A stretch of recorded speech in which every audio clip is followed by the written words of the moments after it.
Hello, everybody. This is Kaan Volkan. I'm a sales enablement lead for ZL Tech. That means I am responsible for learning what's happening within our field and finding the best methods of teaching what I've learned. Today's topic will be modernizing RIM with in-place management. Now, as a sales enablement lead, since most of my time is actually spent teaching things, it's important to clarify some misconceptions about learning.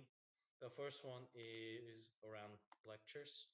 As it turns out, lectures, which webinars are a form of lecture, they are in between 10 to 30% effective at teaching or transferring knowledge. They're quite ineffective at transferring skills. So in here, we're trying to do a knowledge transfer, but it's not the most effective method.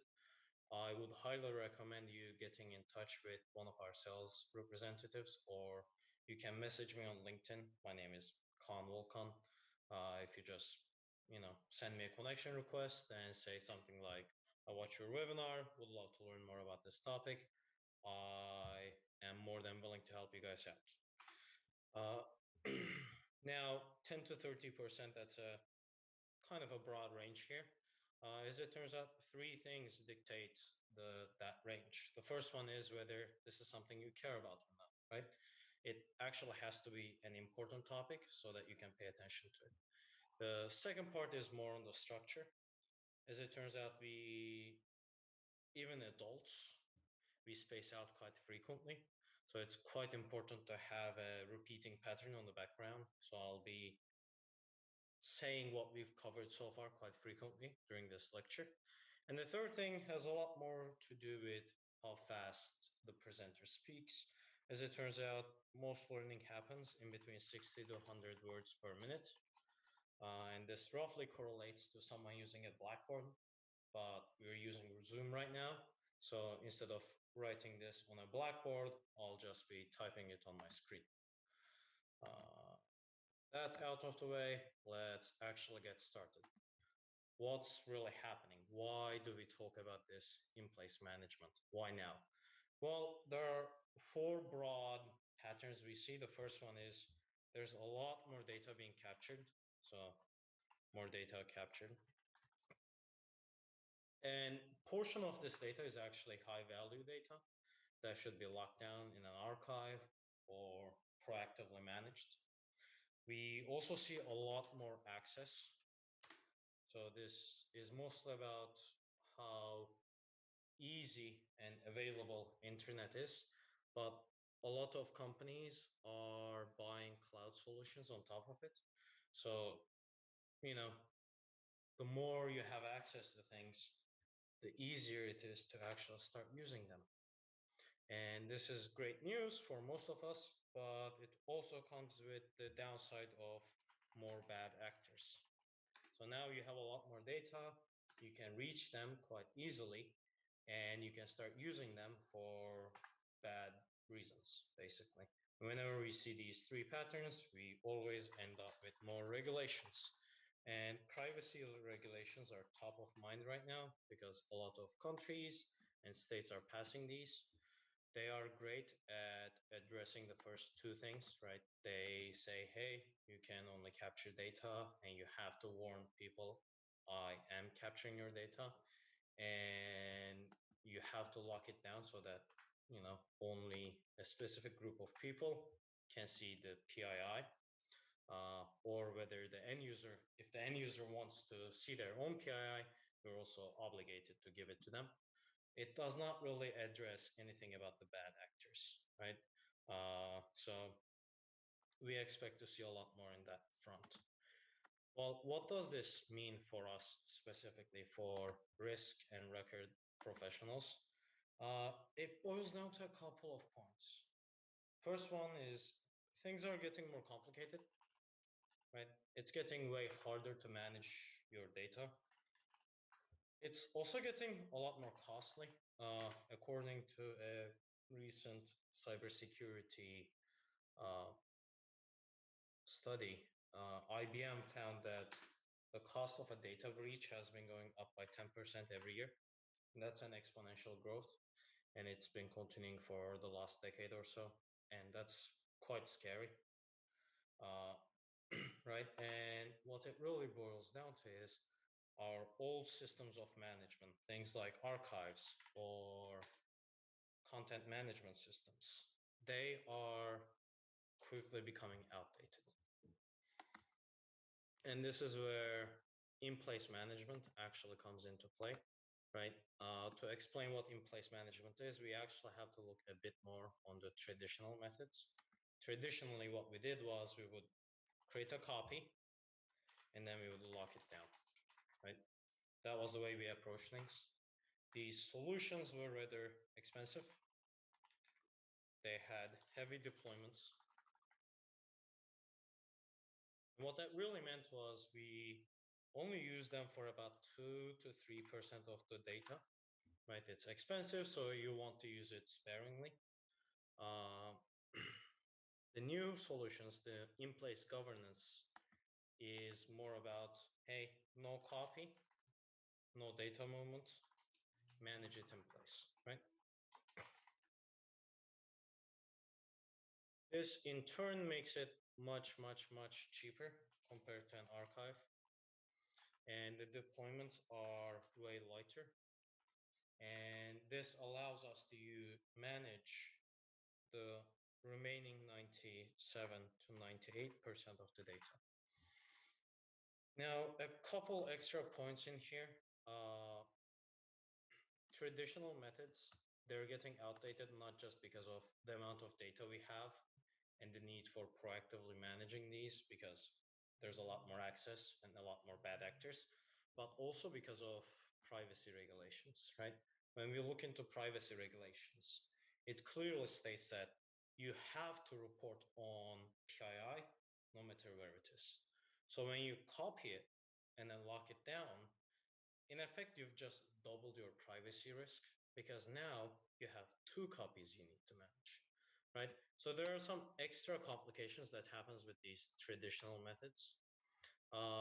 Their one big advantage is they're actually really good at controlling. Since you're copying things and locking it down within your system, right? There's a dedicated system that's just there to make sure access management protocols and retention or deletion protocols are adhered by. With in-place management, we have to rely on the data source, right? If we're trying to manage Microsoft Teams, if we're trying to manage Slack messages, we actually have to use the access management protocols, the retention protocols of these systems, these softwares. And they might not be up to standard compared to an archive, right? They might not be as strong, they might be more lax.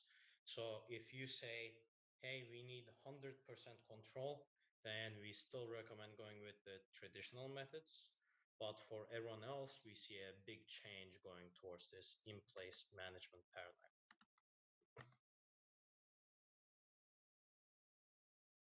So where have we seen this change so far? The initial set of solutions were for file shares. There are quite a number of solutions in the market as of now. We are slowly seeing solutions for e-coms, electronic communications, for it could be instant messaging, emails, social media.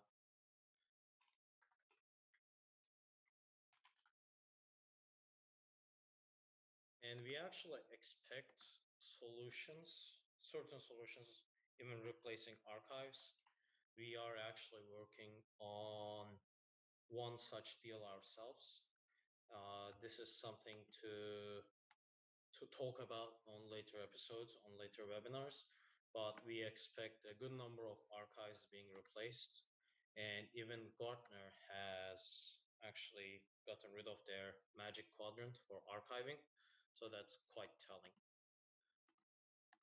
So when we look at the market, right, we said, hey, we have seen some solutions show up in file shares.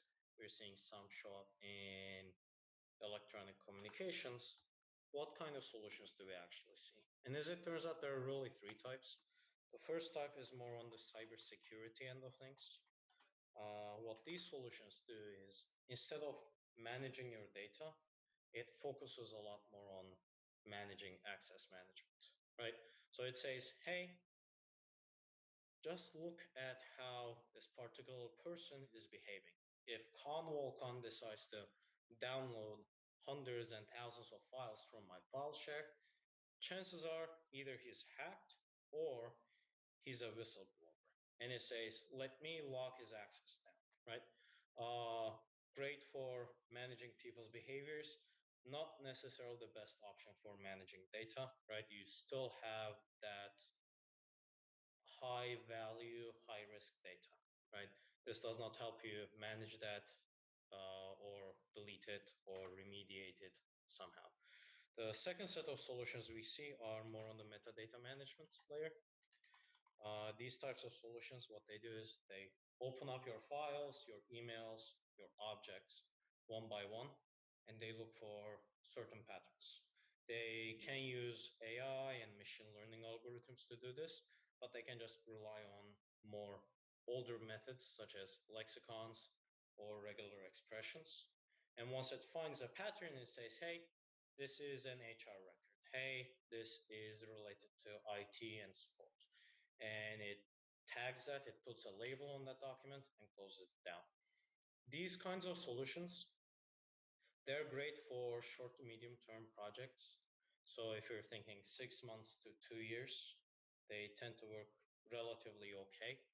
We do not recommend it for anything longer than that because they're not quite the flexible solution. So let's say there's a regulatory change or you get sued and you need to look at your data and look for smoking guns, right?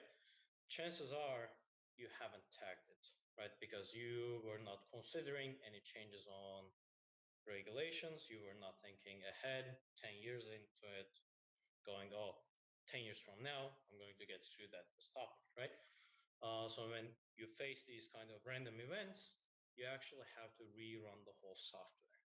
So you have to open all of these documents up again and look for that specific pattern.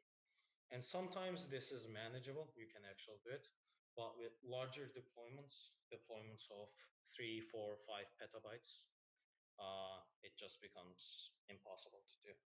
The last set of solutions are more on the content search. So on top of a metadata management layer, they add a content search layer. So let's say there's a change in any policy, there's a new regulation being passed, for example, privacy regulations. Instead of reprocessing all of your data, all you have to do is run a search and it shows up all the documents that have that search criteria, right? And then you can just tag them, add an extra label to them saying, hey, this is PII. Hey, this is related to legal case A. We highly recommend people buying these content search tools, and our tool is also one that provides both the metadata management and the content search management level. Here is a more extensive way of evaluating technologies. We say you should take a look at the data type and whether the data you want to work with, the solution can work with it.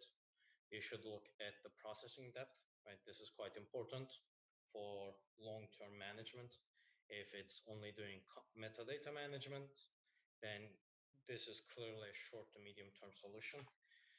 And you want to look at the level of functionality. Just because you've processed something doesn't mean you can actually act on it. So you want to make sure, hey, I'm processing it, but I can also act on it, right? This is a rather complicated framework to use. If you want to learn how to use it better, feel free to get in touch with any one of us at Xiaotech. Now, what I want to switch gears here and look at an actual customer success story. This is one of the major banks in North America, one of the top 5 banks.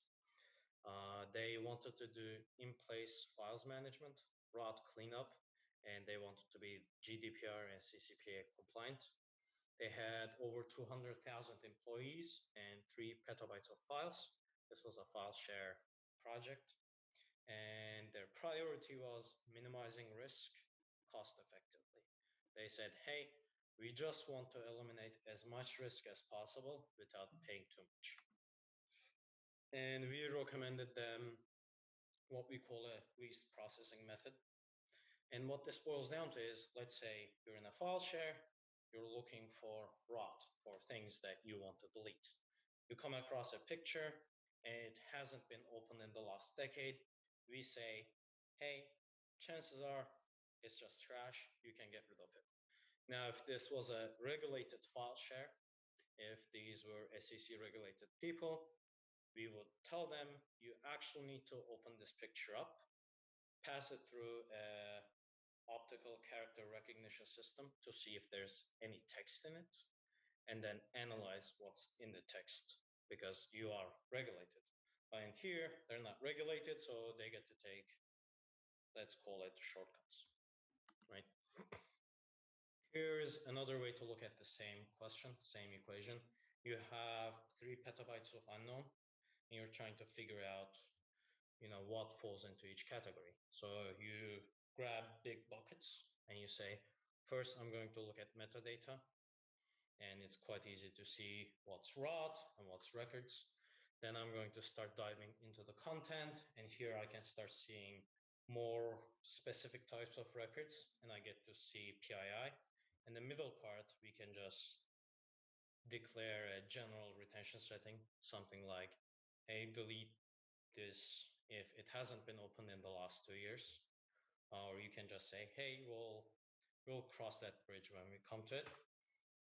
And the nice thing about our system is it gives you all of the content. So you can actually go ahead and call this, process it further and further, and develop better and better tagging methodologies for yourself. And this way, the unknown or to be decided general retention, you can actually minimize it. And that way you're, managing your data a lot more proactively. This is what the software actually looks like. If you look to the left, you see there's the file share and its distribution. In the middle, you see dashboards, cool looking graphics. And on the right side, there are different views that you can pick that will show you, different ways to see the data. If we dive a bit deeper into the graphics, you see here, there's the file type graphic, there's the record category graphic, there's the file type versus size, and then there's the size category. This size category is quite helpful for cleaning up rot as fast as possible, right? You want to start with the biggest documents you have. They tend to be videos, and try to get rid of them if they haven't been used at all. And if you actually click on that, and here's another way to see the same thing, you actually get to see this histogram, which shows, hey, most of these documents, 15 of them, were last accessed around 2018.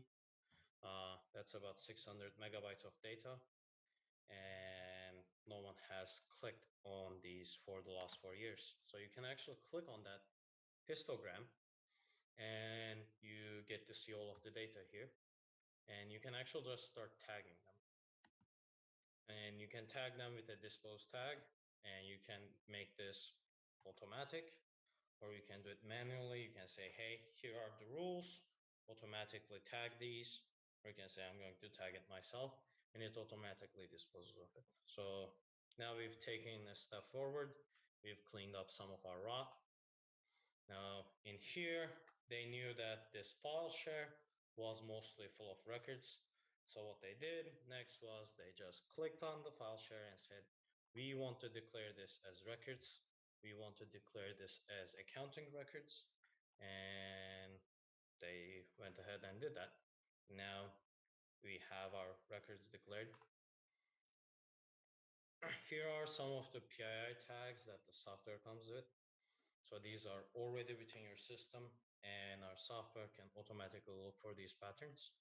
And using this, you can actually go ahead and tag your PII. On the right side of the screen here, you actually get to see a more detailed distribution of the types of PII tags we have, right? US passports, social security numbers, phone numbers, IBAN, email, whatever have you. And you can click on any one of them and it actually will pull up the data, the original files again. And you can tag them. In here, we're tagging them with dispose tags. And this is how we can clean up more of the PII. In the middle part, you can just add a general retention setting. But what we really recommend is going back, doing some research, doing some searches, talking with your subject matter experts, and coming up with more tag criteria. So if you have a retention code already, if you have a lexicon, we also recommend just importing that in. And once you start importing more and more retention tags, you can actually create them here and even add a function to it. Something like, hey, if you see this, automatically archive, keep it, delete it, declare it as a record. And this way you can actually keep on maximizing the amount of data you manage proactively, and then minimize the unknown. Now, I know we talked about content management, the content search part of things. Here is all the types of searches that our software comes with.